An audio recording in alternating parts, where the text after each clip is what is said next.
Mistakes when creating your samples for your first fashion collection. So this is part 6 of how I started my luxury fashion brand. And today we're going to speak about samples and fees. Why?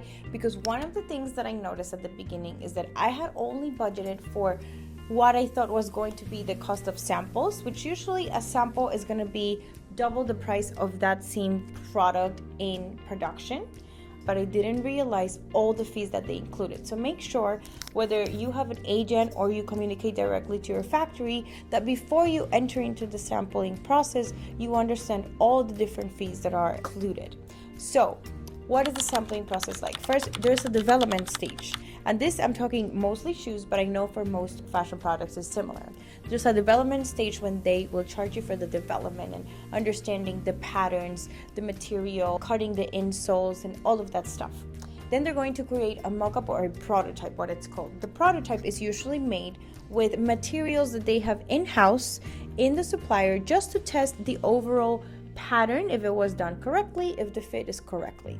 After the prototype, you're going to go into your first sample. The first sample should now be with the real materials that you are using and that you chose for your main collection, because now this sample needs to basically be like your production piece will be like.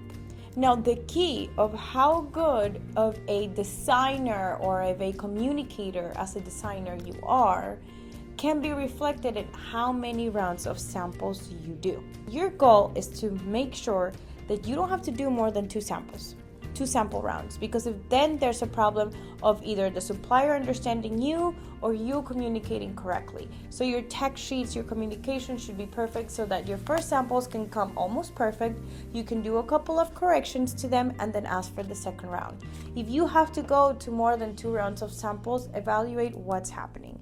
But remember this, when you come to do your samples, make sure you ask for a full quote, the development quote, the prototype quote, the sample, and all of that, so that you can make an accurate budget.